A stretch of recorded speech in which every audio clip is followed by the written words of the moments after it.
Oh, hey, you actually showed up. Smart move, because today we are making something that is every sad, flavorless thing you've ever eaten in the name of being good. Crispy garlic Parmesan chicken bites.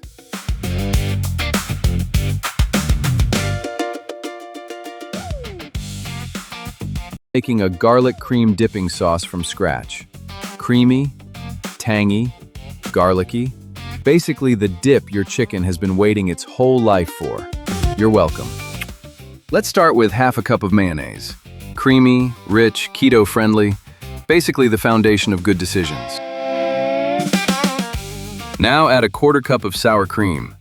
This brings the tang because apparently even dipping sauce needs a little attitude. In goes 2 tablespoons of heavy cream. That loosens everything up and makes it silky. We're making sauce here, not drywall compound. Add 1 teaspoon of lemon juice, just enough brightness to wake everything up without making the sauce taste like it lost a bet with a lemonade stand. Next, 2 tablespoons of grated Parmesan. Salty, cheesy, bossy in the best way. Parmesan knows exactly why it was invited. 2 cloves of garlic go in next. 3 or 4 if you're feeling reckless. Let your garlic freak flag fly, baby. Half a teaspoon Italian seasoning, a quarter teaspoon salt, a quarter teaspoon black pepper, and if you're feeling dangerous, a pinch of red pepper flakes. Now stir it until smooth and creamy. That's it. No cooking, no drama. Just a bowl full of creamy, garlicky goodness ready to make those chicken bites behave. The garlic cream dipping sauce is done. Try to at least leave some to dip the chicken in. We're moving on to the main event, crispy garlic Parmesan chicken bites. Low carb, crispy, garlicky, cheesy little flavor bombs.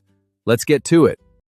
We're starting with boneless, skinless chicken thighs, cut into bite-sized pieces and already hanging out in the bowl.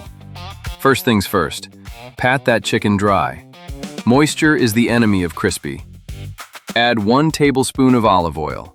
That helps the seasoning stick and gives the chicken a head start on getting golden and delicious. Next up, 3 cloves of minced garlic. 3 cloves is the recipe, but you know how we feel about garlic. Let your conscience be your guide. Now add half a teaspoon of salt and a half a teaspoon of black pepper. Nothing complicated here, just the basics doing their job. Now add 1 teaspoon of Italian seasoning. Then 1 teaspoon of smoked paprika. That gives us color, warmth, smoky attitude to keep things interesting. Next comes half a cup of grated Parmesan cheese. This is the first half of our low-carb breading. It helps build those crispy, golden edges. Now we add 1/4 cup of almond flour. Are you out of almond flour? Are you thinking of substituting regular all-purpose flour? Keto, stop! Regular flour has way more carbs and can knock you out of ketosis faster than a Mike Tyson knockout. Flour crisis averted. Now toss everything together until every piece of chicken is coated. And I mean every piece.